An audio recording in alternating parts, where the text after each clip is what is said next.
जो अवसर आज उठे, भरत गुरु वचन सुने करन कहु संसार। कल की कथा विश्राम में माता कौशल्या भरत जी के संवाद में जो मन की भावनाएं थी भरत जी ने व्यक्त करके कि मेरा इसमें किंचित भी कुछ लेना देना नहीं है, ये जो कोई भी घटना हुई है ये प्रभु की इच्छा से हुई या कैसे हुई या माता की इच्छा से हुई ये तो नहीं। लेकिन अब जब सुबह के वक्त में गुरु जी आए हैं और उन्होंने आके ये कहा कि भैया अब आप तो जो वक्त है वो वक्त जैसा है उसके हिसाब से चलना समझदारी है, इसलिए उस वक्त के प्रभाव को समझ के आपको अब वो सब काम करना चाहिए जो इन परिस्थितियों में किया जाता है। ऐसा समझ के भरत जी महाराज ने फिर जो है सारे अपने समाज के लोग, अपने मंत्रालय या राजकाज से आया जुड़े हुए लोगों को सबको बुला के और ये कहा कि अब इससे आगे की जो भी कार्रवाई होनी है उसकी रचना करी जाए।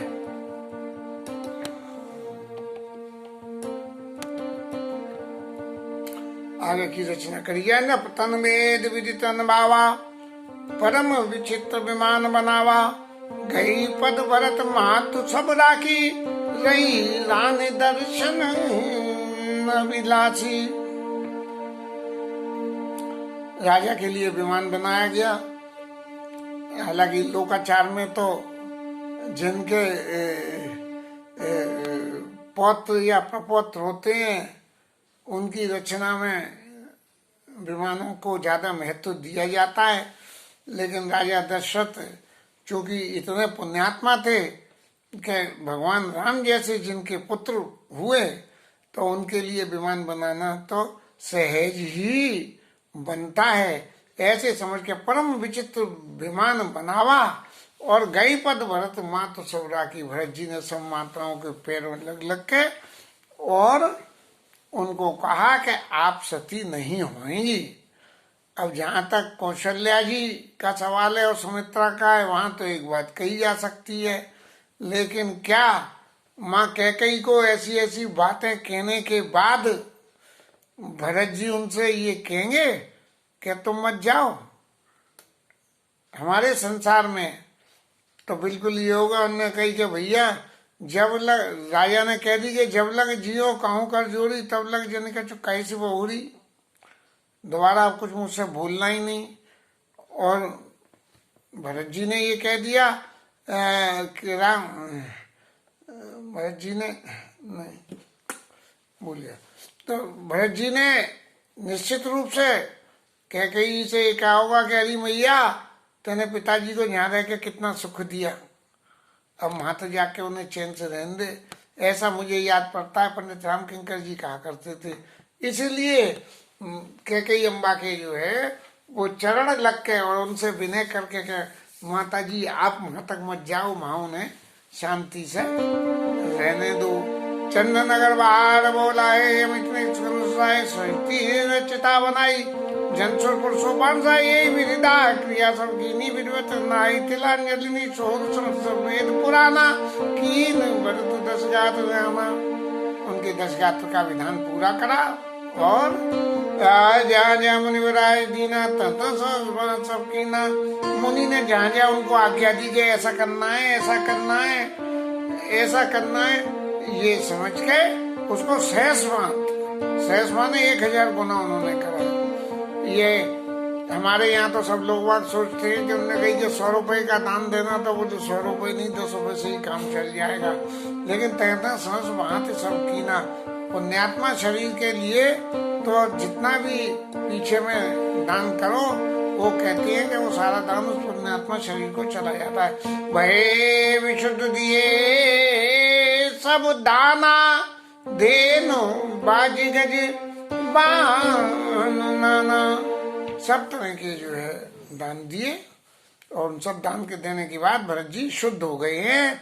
सिंहासन भूषण बसन अन्न धरनी धन धाम, दिए भरत लई भूमि सुर वे परिपूरन काम। इतना दिया कि जिसको जो भी चाहिए था वो सब दिया। और देने के बाद में क्या हुआ, वे परिपूरन काम, सब लोग काम से पुष्ट हो गए। और फिर सब लोगों ने निश्चित ही भगवान की राजा दशरथ के लिए ये ठाकुर जी से प्रार्थना करी होगी कि इनको जो है सहज स्वभाव से ही भगवान के चरणों की शरणागति मिले। हालांकि पहले ये भगवान को दशरथ जी को तो वरदान था, पितु तो भरत कीन जस करनी सहस मुख सुजाई नहीं, वरनी सुदिन शोध समुनवाय सचिव महाजन सकल बुलाए। ये जो दशगात्र विधान की राजा दशरथ की कथा है, ये कथा तो एक ऐसी है कि चलती कथा में इन सब प्रसंगों को कहने की इसलिए जरूरत पड़ जाती है कि कंटिन्यूटी बनी रहती है। लेकिन जो मूल कथा इस प्रसंग की है वो भरत जी का चरित्र है कि उन्होंने कैसे कैसे ये है सब लोगों को समझा बुझा के और अपने लिए मत तैयार कर लिया। लोग वाग जो यहाँ तक कह रहे एक भरत कर सम्मत कहीं एक उदास भाई सुन रही, कान मूंद कर रद गई जिया एक कहीं यह बात लिया। ऐसी ऐसी बातें जो समाज में चल रही थी उन सब की बातों का भरत जी ने निराकरण कर दिया। और सौ मुख से जाई नहीं बोलनी सुदिन शोध मुनिवर सब आए। फिर लोगों ने जब ये महाराज की विदाई हो गई राजमहल से, तब जो है सब लोगों को बुलाया कि अब क्या करना चाहिए। और बैठे राजसभा सब जाई और पटे बोली भरत दो भाई। सब लोग आए, अयोध्या के वासी गुरु और ये सब लोग आए और उन्होंने दोनों भाइयों को बुलाया कि भाई ये जो है राज सिंहासन खाली है। राज सिंहासन कभी खाली रहता नहीं है, देश में भी मंत्री प्रधानमंत्री चला जाए तो खाली नहीं रहता है, उसमें तो पूरे देश के राजा महाराजा ही बाजते थे, तो वो जो है खाली नहीं रहता है। तो उसके लिए क्या कदम उठाए जाएं, इस बारे में चर्चा करने के लिए भरत वशिष्ठ निकट बैठा रे, नीति धर्म में वचन उचारे। भरत जी को जो है पास में बिठा कर और नीति की बातें उन्होंने कही है कि नीति क्या कहती है। जीवन में जब कोई भी विशिष्ट तकलीफ खास तरह की आती है तो नीतियों पे विचार किया जाता है, अनीतियों को छोड़ा जाता है और जो काम में चित्त को शांति मिलती हो वो काम किया जाता है। नीति तो अपनी जगह बहुत सारी बातें कहती है। अब उन सब बातों को नीति के हिसाब से पालन करना किसी व्यक्ति विशेष के लिए कितना संभव है? लेकिन एक बात ये जरूर है कि उस अवसर पर यदि कोई किसी व्यक्ति के जीवन में मान लीजिए जैसे हमारे यहाँ घर के किसी पारिवारिक मेंबर को किसी तीसरे आदमी ने इस तरह से कर दिया कि उसका शरीर शांत हो गया, तो हमारे मन में निश्चित रूप से ऐसी आती है कि इसने ऐसी गलती करी है तो हम इस गलती के लिए ऐसा ऐसा करें वैसा वैसा करें। लेकिन ऐसी परिस्थितियों में नीति क्या कहती है उसको ध्यान रखा जाता है कि भाई उसको तो जाना था, ये कारण ये बन गए, और अनीति को छोड़ा जाता है कि बोले भैया वैसी एक्शन मत करना कि जिससे कि तुम भी उसके घर में से किसी को ठिकाने लगा दो। और किया क्या जाता है कि भाई उसका संस्कार करो और करने के बाद मन में शांति हो तो पीछे उसके लिए मुकदमा वगैरह दायर कर दो। ये नहीं है कि तुम जाके उसके घर में गला काटी आओ। प्रथम कथा मुनिवर सब भरनी के कई कुटिल कीन जस करनी, के कई मैया की जो है कुटिलता को गुरु वशिष्ठ ने समाज के सामने स्पष्ट रूप से लाए। हालांकि पूरे समाज को ये बातें तो धीरे धीरे से पहुंची गई थी, लेकिन फिर भी जब ऑथेंटिकेट गेट नोटिफिकेशन होता है, ऐसे जब गुरुजी महाराज राज्यसभा में बैठ के ये बात कह रहे हैं तो उनका बयान जो है नोटिफिकेशन की तरह से मायने रखता है। भूप धर्म व्रत सत्य सराहा, जय तनु परिहरि प्रेम निवाहा। और फिर राजा के धर्म के व्रत को और उनको सत्य को रखने के लिए जो राजा ने अपना शरीर तक त्याग दिया, ऐसे उनके इस कर्म की उन्होंने प्रशंसा करके कही। और कहत राम गुण शील स्वभाव, सजला नयन पुल के और फिर उसके बाद में भगवान राम के ऊपर में जब बात चली, कहते राम गुण, भगवान राम के गुण, उनका शील और उनका स्वभाव, इन तीनों का उन्होंने विवरण कहा कि कैसे कैसे जो है, जब मैं उनके द्वारे पे ये शिक्षा देने गया कि कल आपको राज्याभिषेक होने वाला है, तो उनकी क्या स्थिति हुई, उनके चित्त में कोई परिवर्तन नहीं आया और उल्टा यही सोच हुआ कि जन्म में एक संग सब भाई, भोजन सन के लड़काई करण वेद उपवीत ब्याह, संग संग सब वह विमल वंश अनुचित एक बंधु ब्याही बड़े अब सेकू, कि सब कुछ संग संग होने के बाद ये सूर्य वंश में बड़ी गलत परंपरा है कि बड़े को राज्याभिषेक होता है। तो ऐसे रखे तो राम गुण, ये तो गुण हो गया।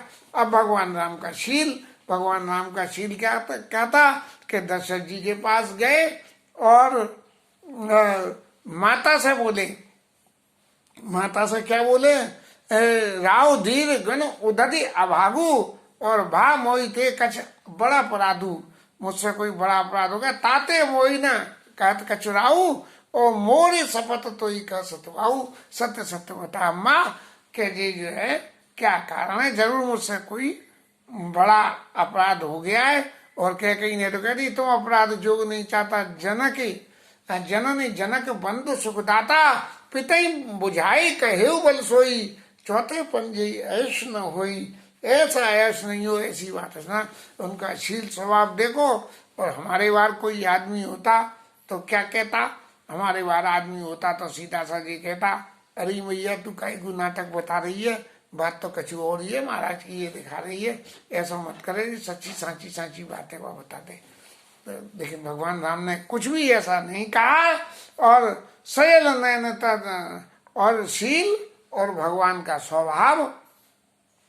अब भगवान के स्वभाव में क्या कि जब मुनिपट भूषण भाजन आनी, आगे धर बोली मृदुआनी, मुनिपट भूषण भाजन ले आई कह कहीं और आगे धर के बोली कि जे महाराज जी सब ऐसे ऐसे वन में जाने का सामान है और जो तुम्हें अच्छा लगे सो तुम कर लो। और ऐसा कह के और भगवान राम ने राम तुरंत मुनि वेश बनाई, बस तुरंत उन्होंने जो है उनको स्वीकार कर लिया। जो वस्त्र भाजन ला के जो धर दिए, रायसी वस्त्र उतार के उन्हें पहन लिया। ये भगवान का स्वभाव है। कहते राम गुणशील स्वभाव, सैल नैन पुल के मुनि राव, उनकी आंखों में आंसू आ गए, वशिष्ठ जी की आंखों में। और बहुरी लखन सी प्रीत बखानी, और शोक सने मगन मुनि ज्ञानी। लक्ष्मण जी और सीता जी की प्रीति को बखान करा के भगवान के मना करने के बावजूद भी इन लोगों ने कैसे भगवान के संग जाने के लिए भगवान को अपने हित में समझा के तैयार कर लिया। सुनाओ भाई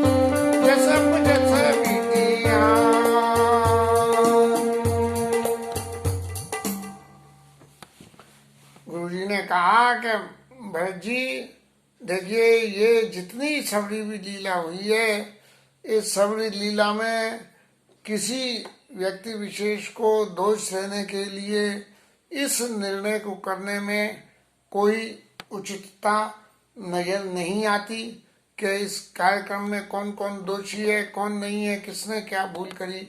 लेकिन एक बात ये समझने काबिल नीति समझ जरूर है कि भावी प्रबल जो कुछ होना होता है वो होके ही रहता है। और बिलख के मुनिनाथ, क्यों कि ये जो कुछ भी हुआ है ये हम सबके लिए बिलखने लायक ही है कि इतना सब कुछ सद्गुण होते हुए भी एक ऐसी दुर्घटना हो गई।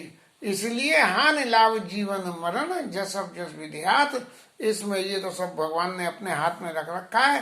न हमारे बस में कुछ है, न तुम्हारे बस में कुछ है, न कैकेयी के बस में, न राजा के बस में, ये तो होना ही था। ऐसा करके गुरु जी महाराज बड़े बिलखते हुए अश्रुपूर्ण नेत्रों से अपने दुख को प्रकट करते हुए कह रहे हैं, अस विचार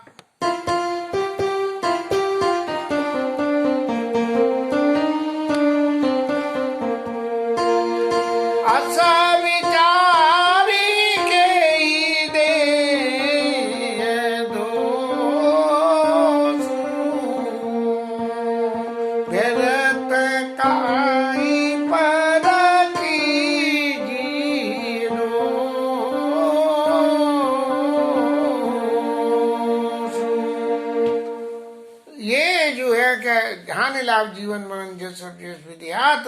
इसलिए आप किसी व्यक्ति विशेष को दोष मत दीजिए और ऐसे विचार के दे दोषु व्यर्थ काई पर कीजिए दोषु। किसी के ऊपर भी आप क्रोध मत करो। माता कारण जरूर है लेकिन होना तो भगवान के हाथ था।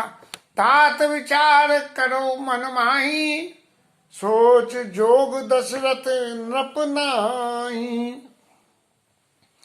अब इस प्रसंग को थोड़ा सा बदल के और गुरु जी ने कहा कि भरत जी आप जरा विचार करके देखिए कि क्या दशरथ जी सोच करने लायक हैं। बाबूजी की दफे में भी हमें ऐसा ही याद आता है कि हमने ये सोचा कि ये जो बाबूजी की शरीर शांत हुआ, इस बीमारी से इतनी तकलीफ पा रहे थे, तो मन में यही रहा कि बाबूजी की मुक्ति हुई है। और बाबूजी तो खुद कहते थे कि मुझे तो ठाकुर जी की सेवा करनी है, यहाँ रह के करवा ले तो बढ़िया है, वहाँ बुला के करवा ले, मेरे कोई फर्क नहीं है। तो ऐसे ही गुरु जी कह रहे हैं कि सोच जोग दशरथ अपनाई। जरा मन में विचार कर रहे हो क्यों बोले किसे किसे सोच किसके लिए करना चाहिए। सोच ये विप्र ब्राह्मण किसे सोच है जो वेद का पालन न करे और अपने धर्म को छोड़ के विषय में फंस जावे। आजकल तो सब ऐसा ही हो रहा है। सोच ये नपति जो नीति न जाना, राजा जो नीति न जाने, और जिसको प्रजा प्राणों के समान प्यारी नहीं हो। सोच ये वयस कपन धनवान हो, और ऐसा धनवान आदमी उसे सोचे जो न आता से भगत सुजानू, जो किसी का सम्मान नहीं करता हो, अतिथि का नहीं करता हो, किसी की भक्ति नहीं करता हो, शंकर जी के भक्तों की कुछ नहीं करती हो। सोचिए शूद्र विप्र अवमानी, और शूद्र कौन को सोचना चाहिए जो ब्राह्मणों का अपमान कर दे। और मुखर प्राण प्रिय ज्ञान गुमानी, और जो ज्यादा बोलने वाला हो मुखर, और मुखर प्राण प्रिय ज्ञान गुमानी, अपने शरीर के ज्ञान को मान के उसका घमंड करता हो। जो काकभूषण जी के संग में लीला हुई थी वो तो खैर आगे आवेगी, इस वक्त तो उसके बारे में कोई जिक्र करने लायक नहीं है क्योंकि लीला काफी लंबी है। सोचिए पुनिपति वंचक नारी, अब स्त्री कौन की सोच करे हैं, उसको करे कुटिल कल है प्रिय इच्छाचारी, जो घर में स्वभाव से कुटिल हो और घर में खोखो करती हो और इच्छाचारी हो, अपनी इच्छा से चले, नीति सम्मत बातों पर सहयोग न करे, घर में जो बड़ों का मान सम्मान नहीं करे और अपनी इच्छा से चले। उसको सोचिए, उसके लिए सोच करना चाहिए कि देखो इसका जीवन बेचारी का ऐसे ही चला गया, व्यर्थ चला गया। यदि ये ऐसा करती तो उसका उद्धार हो जाता, नीति सम्मत बातों से चलती। सोचिए बटु निज व्रत परिहरई, और वो जो बटु व्यक्ति हैं जो संन्यास लिए हुए हैं, जो अपने व्रत संन्यास के व्रत को छोड़ दे, और जो नहीं गुरु आयशु अनुसरई, तो अपने गुरु की आज्ञा का पालन नहीं करे, ऐसे लोगों को, ऐसे जो है सन्यासियों को सोच करना चाहिए। सोचिए ग्रही जो मोह बस करई कर्म पत्याग, सोचिए जति प्रपंचरत विगत विवेक विराग। जो मोह के वशीभूत होकर ग्रस्त, और ग्रस्त का जो धर्म है उसको छोड़ दे। ग्रस्त के धर्म की परिभाषा तो बहुत लंबी है, लेकिन ग्रस्त का मतलब ये है कि घर में कोई भी आए उनका मान सम्मान करे, आदर दान मान विनय, इन सब बातों की ग्रस्त के धर्म की परिभाषा है उसको करे। और सोचिए जति प्रपंच विगत विवेक विराग, और यति यति आदमी हो जाए, बाबा जी जाके, या यति माने, यति का मतलब तो शायद जहाँ तक मैं समझ पा रहा हूँ, यति का मतलब जो धुनी रमा के तपस्या करते हैं, उनसे मतलब है, और ज्यादा तो मैं कुछ कह नहीं सकता। सोचिए जति प्रपंच विगत विवेक विराग, अपने विवेक को छोड़ के और अपने वैराग्य को छोड़ के, और वो प्रपंचों में फंस जाए, किसी को कुछ सिद्धि बांटे, किसी को कुछ सिद्धि बांटे, मेरे पास आ जाओ मैं तुम्हारे संकट मिटा दूंगा। आजकल अखबार में तो खूब बंगाली बाबा पाशा जी फलाने जी 5 मिनट में घर बैठे स्वतन फलाना डिगाना निराकरण ये करते हैं। बेखानस सोई सोचे जोगो तप भी आई जय बाबई वो। और बेखानस ये क्या था, ग्रस्त, ग्रस्त, और ये क्या बोलते हैं उसको, संन्यास से पहले वेकानस, वेकानस तप भी आएगी भाव वो। इस अवस्था में जाके जो तप को छोड़ के और भोगों में लिप्त रहे, माने 50 साल की उम्र के बाद भी, जन सोची अपि सुनु कारण कोई, जननी जनक गुरु बंधु विरोधी। इस तरह से जो सबका विरोध करने वाले हैं, जो सबका विरोध करने वाले हैं, ऐसे लोग भी सोचनीय होते हैं। सोचनीय सब विधि सोचिए परोपकारी, निज तन पोषण निद्रकवारी। और सबसे ज्यादा सोचने के लायक तो वो आदमी है जो जानवरों की तरह अपना ही पालन करे और किसी दूसरे के लिए कुछ भी न करे। सोचनीय सबई भी सोई, जो क्षण छाल न हरिजय होई, जो छल को छोड़ के भगवान का वचन भजन न करता हो वो भी। और सोचनी नहीं कौशल राहु, भुवन 4-10 प्रकट प्रभाव। उनकी तो भक्ति, राजा दशरथ की तो भक्ति, और उनकी गुण, उनकी शीलता, उनका शौर्य, उनका वीर, ये सब बातें जो उनकी थी वो तो पूरे संसार में विदित है। इसलिए वो सोच रहे हैं भय न अबू होनियारा, और भूप भरत जस पिता तुम्हारा। भरत जी महाराज तुम्हारे पिता के समान तो न तक हुआ न होगा। ये सीमा की लांघने की जो परंपरा है शास्त्रों में, ये जब उदाहरण देने के लिए नंबर आता है तो किसी भी व्यक्ति के लिए अंतिम स्थिति तक उदाहरण दिया जाता है। विधि हरि हरि स्वरूपति दिस नाथा, भर नहीं सब दशरथ गुण गाता।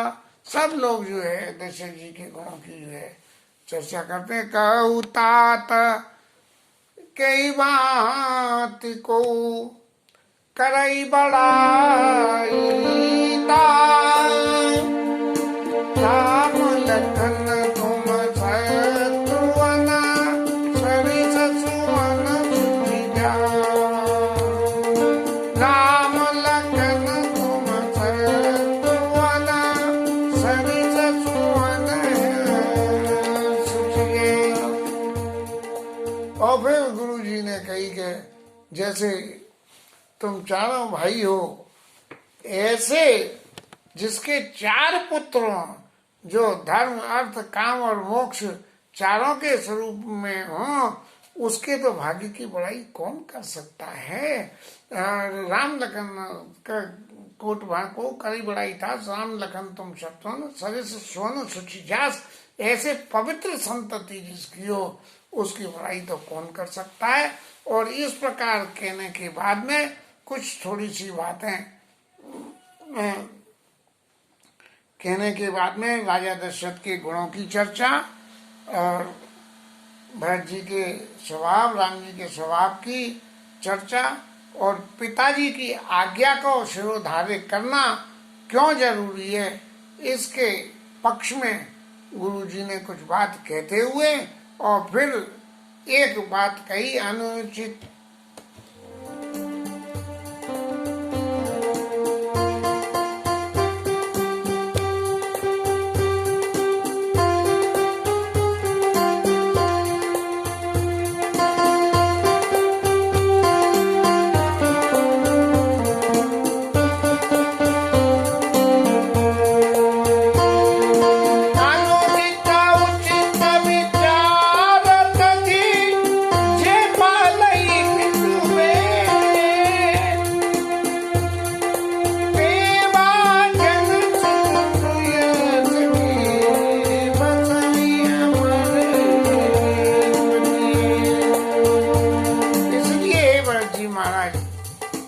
पिताजी की आज्ञा पालन सबसे बड़ा धर्म है, क्योंकि आप चारों ऐसे पुण्यवान पुत्र हो।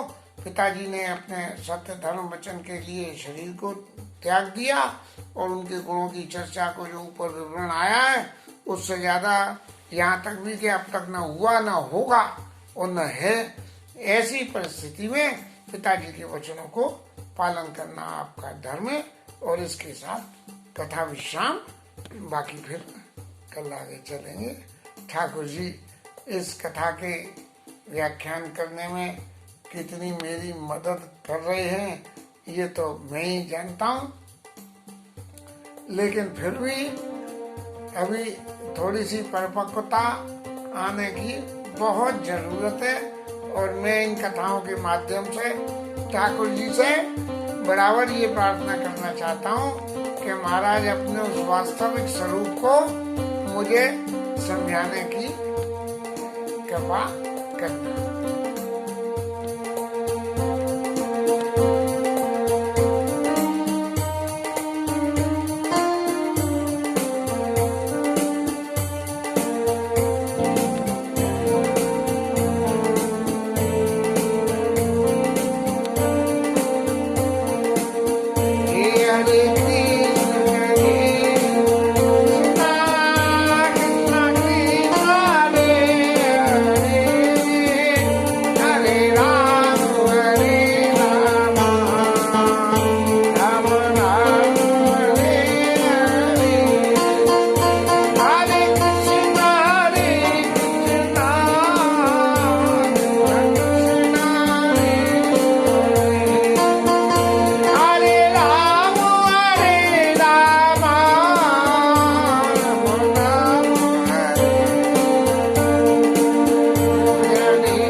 महादेव की जय, श्री राज धरण की जय, श्री राधा रानी की जय, जय जय श्री राधे।